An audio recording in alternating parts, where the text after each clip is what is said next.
Pagdali-dali pa rin nyo, ganda pa rin pakinggan. Marcos Bansag o Bansag ay Marcos? Bansag Marcos. Tama niyo po siya. At ito na po yung huling misa. Nakasama natin si Papa nyo, si Marcos. At patuloy natin panalangin na sana nga po matamasa niya ng kapayapaan ng kaluluwa sa piling ng ating Diyos. Tayo pong lahat ay magsitayo. At simulan po natin ang ating banal na pagdiriwang sa ngalan ng Ama, ng Anak at ng Espiritu Santo. Sumainyo ang Panginoon. Tayo po ay patuloy na manawagan sa ating Panginoon upang ang ating kapatid na yumao ay pagkalooban niya ng awa at kalinga. Panginoong Hesukristo, sa paghahain mo ng iyong buhay, para sa lahat ipinamalas mo ang pagmamalasakit at pag-inap, Panginoon, kaawaan. Panginoong Hesukristo, sa iyong pagkahilay sa kamatayan, nag-isa ka sa aming abang kalagayan, Kristo, kaawaan mo kami.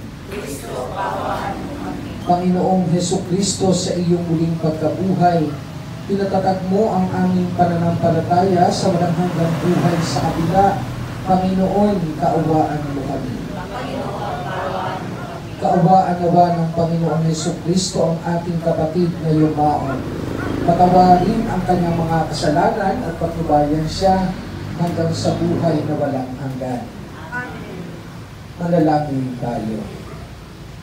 Ama naming makapangyarihan, ikaw ay maawain at mapagpatawad kailanman. Kami po lumuluhog para kay Marcos na iyong tinawag upang iyong makapiling, pangundangan sa kanyang pag-asa at pananampalataya, may hatid nawa siya sa kanyang talagang bayan at magkamit ng ligayang pangmagpakailanman sa pamagitan ng Jesucristo kasama ng Espiritu Santo magpasawalang hanggan. Tayo pong lahat ay magsiupo, makinig po tayo sa pagpapahayag ng salita ng Diyos.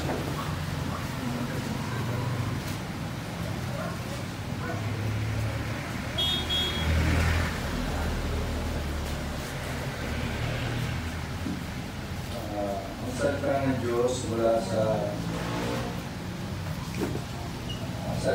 Diyos mula sa sulat ng Apostol San Pablo sa mga taga-Roma. Mga kapatid, kung ang Diyos ay panig sa atin, sino ang laban sa atin? Hindi niya pinagkait ang sarili niyang anak, kundi binigay para sa atin lahat.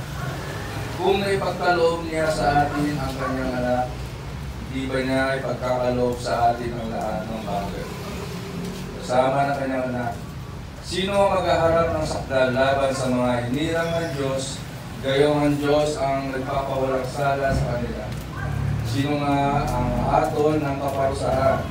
Si Kristo Jesus, bang nasa kanan ng Diyos, siya pa nga nang namatay at muling binuhay, at ngayon ay namamagitan para sa atin. Sino ang mapaghihiwalay sa atin sa pagmamahal ni Kristo? Ang paghihirap ba, ang kapighatian, ang pag-uusig, ang gutom, ang kaubaran, ang panganib, o ang abang? Hindi.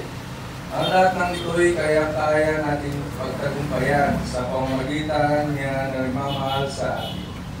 Sapagkat natitiyak kong ang kamatayan, ang buhay, ang mga anghel, ang mga pamunuan, ang mga bagay sa kasalukuyan, ang mga bagay na darating, ang mga kapangyarihan, ang kataasan at ang kalaliman, o ang alinmang nilalang ay hindi mapaghihiwalay sa atin sa pag-ibig ng Diyos. Pag-ibig na pinadama niya sa atin sa pamamagitan ni Kristo Jesus na ating Panginoon. Ang salita ng Diyos. Salamat sa Diyos.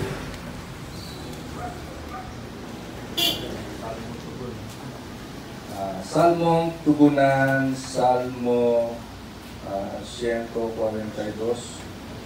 1, 2, 5, 6, Panginoon, aking mahal, panalangin ang Panginoon. Panginoon, aking mahal, panalangin ko. Dinggin mo, O Poon, ang aking dalangin, kapatkat na tuwid. Kaya ako'y dinggin, ito'y iyong lingkod, huwag mo nang subukin. Batid mo ng lahat, kami ay salari. Tugon. Dalangin ko'y pakinggan. Araw na lumipas, aking nagunita, at naalala ang iyong ginawa, sa aking isipay gumuhit na bigla. Ako'y tumalangin na taas ang kamay, parang tuyong lupa ang diwa ko buwaw. Tugon. Panginoon, nawala ng lahat ang aking pag-asa. Kaya naman, Poon, ako'y dinggin mo na. Ako'y umasa sa iyo, nagtiwala, na kung umumagay, ipaghuhuli ka, yaong pag-ibig mo na lupang dakila. Tugon.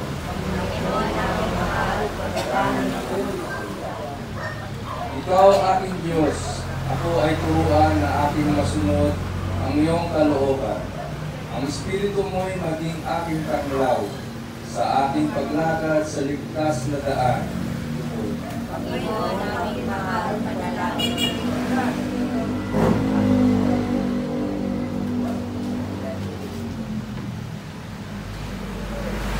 Tayo po ay tumayo. Aleluya, aleluya, mabubuhay kailanman ang manalig sa hinirang na manunubos ng kanan.